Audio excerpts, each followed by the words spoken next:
My name is Gary Gilliard. I started in banking in 1979. I recently retired in January of 2000. Most of my banking career, I worked with small and medium-sized businesses. I have been, as a banker, I went through actually one depression in the state of Colorado and one recession. And what I'm proud of about that is that in most cases, most of the businesses that I worked with made it through and were able to survive these things. Um, I consider myself a banking generalist, not a specialist.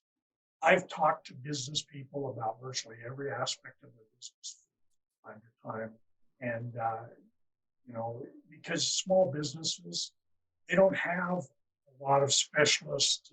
They have, maybe you'll have a CPA, an accountant, maybe a lawyer in certain cases, but for the most part, those people they have to pay when they talk to them. So I was a good alternative for them to talk to me because of my background and experience and expertise. I could talk intelligently with them about virtually any subject in their business they wanted to talk about, and did.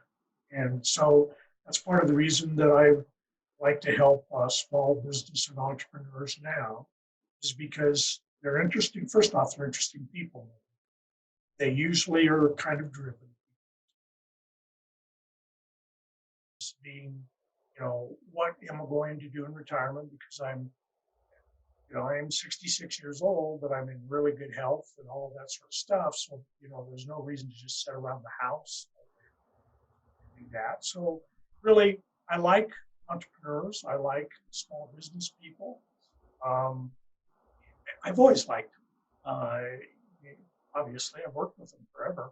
And, some of them are harder to get along with than others. That's okay because they're in a hard business. And so, really, from my perspective, I just feel like I have a lot of knowledge from all of these years of this.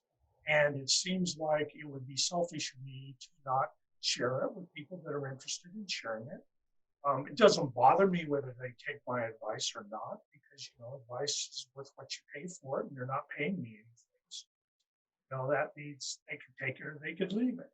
In fact, if they're paying me, I guess they have to leave it too. But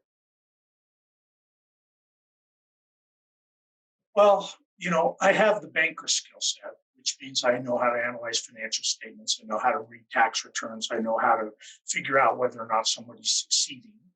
Um, but beyond that, I've become an expert in reading people and figuring them out, frankly.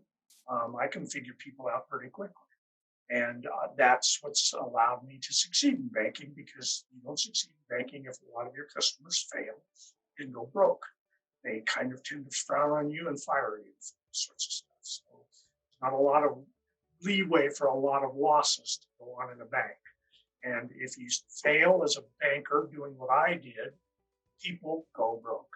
And when they go broke, the bank loses money. When the bank loses money, they are not happy. And basically, that's kind of the environment. So, what any successful banker, and believe me, I've known many, many, many years, successful bankers, what they are, if they do what I did, and most of the bankers I know do what I do, they are great at reading people.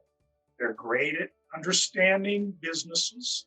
They're great at understanding the dynamics that goes on in that business, which is way beyond just the financial statement shows you. And basically evaluating whether or not they have someone that's going to stick or quit.